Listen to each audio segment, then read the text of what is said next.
Welcome everybody to a look at a new Masters of Cinema release from Eureka. So this is number 300 in the Masters of Cinema line of films, and it is 1954's Black Tuesday. So this is directed by Hugo Fregonese, who I've not seen anything else from before, but I'm definitely going to when I get round to seeing more of his films because I was really impressed by this. So it's a film noir crime drama clocking in at 80 minutes long. Stars likes of Edward G. Robinson, who I've seen in 15 other films. Favourites from him being the likes of Key Largo, The Stranger, Indemnity, Scarlet Street, and The Sea Wolf. Also stars Gene Parker, who was in the likes of The Gunfighter and Dead Man's Eyes. That was one of the Inner Sanctum films that Eureka also released.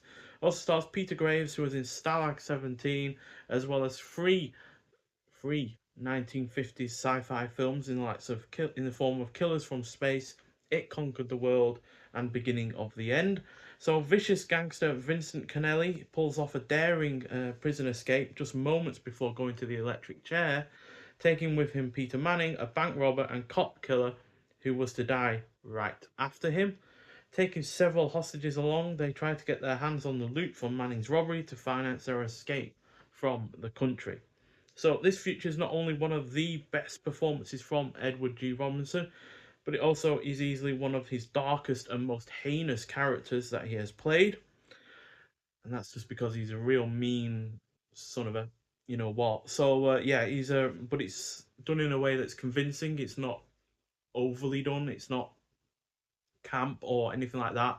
It does feel like a very, realistic, serious, mean criminal, quite frankly. And yeah, he's very convincing at doing that.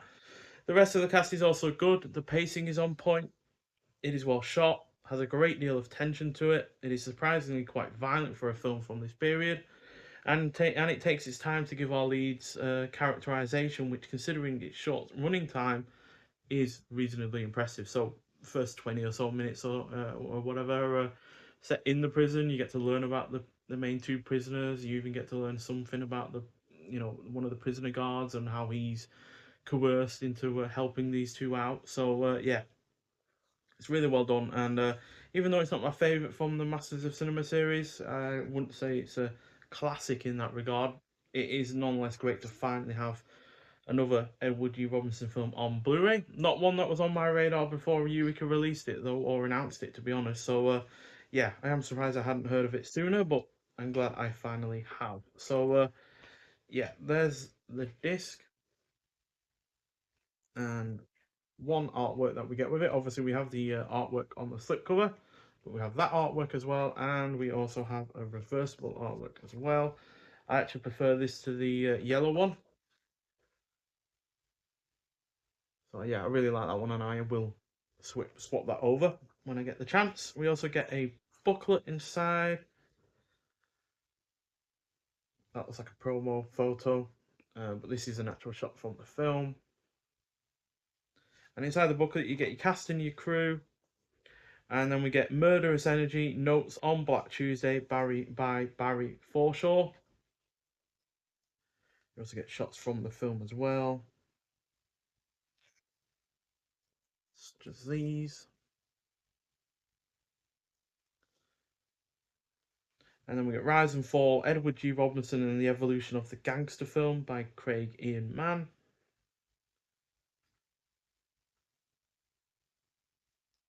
More shots from the film. Most of this actually does take place at night, and mostly in just two locations: a prison and a warehouse that they escape to. There's only very minor parts in between those, but that doesn't mean that it's able to ratchet up the tension in the prison and in the warehouse that they escape to. So, yeah, all very good in that regard. And yeah, we also get extras on the disc itself, but it has had a 1080. It's had a 2K scan from the 35mm fine grains to produce a 1080p HD presentation on Blu-ray. It's got new audio commentary with film noir expert Sergio Angelini, host of the Tipping My Fedora podcast. Then we've got From Argentina to Hollywood, new interview with film historian Sheldon Hall on director Hugo Fregonese, who was from Argentina. He did several films in Hollywood, but he also did several films in his home country. So I'm looking forward to seeing both sides of his directorial career. Then we've got No Escape, the nihilism of Black Tuesday and 1950s film noir. New video essay by Imogen Sarah Smith, author of In Lonely Places, film noir beyond the city. Something that I saw someone on Letterboxd mention is that because of the Hays Code, which was this code that came in for films in the mid 30s, I think it was, it forced directors, script writers to make you know criminals not have a good time in their films, and it set in the nihilism and the fact that no matter how much those criminals wanted to change, even those ones that weren't intentionally criminals, they just did something wrong because they had no choice or an accident, it set in motion their fate and their demise, because the Hays Code didn't want criminals to be glorified or seen as sympathetic. So yeah, I think that's a really interesting way to look at the Hays Code, because a lot of people do say that it was a bad thing for the film industry, and for a large part it was. But I feel like that's a good way of looking at it as well. And then we also get a new on-camera interview with critic Eisen Koshbak. And then we get co-director, who is co-director of Il Cinema Ritrovata Festival. Then we get a theatrical trailer and the booklet that I've already talked about. So yeah, overall a really rather solid film. Considering its short length, it does a great deal in that short length, and just shows how good a director is of Hugo Fraganesi, that he's able to do so much in just a short running time of 80 minutes. A lot of these film noirs that are kind of like this typically are 90 or more. So yeah, he's done a great deal with such a short running time, and yeah, I give it 4 out of 5. A really rather good film. Not as good as the films I mentioned also from Edward G. Robinson, but as far as his performance goes, he excels, and yeah, his performance is the main reason to watch this film ultimately at the end of the day. And the 2K restoration looks pretty good as well.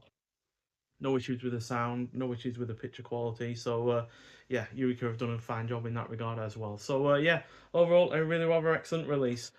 Nonetheless, if you have seen this film before, I'd like to hear your thoughts on it. But thank you for watching, and I'll see you in the next one. Bye.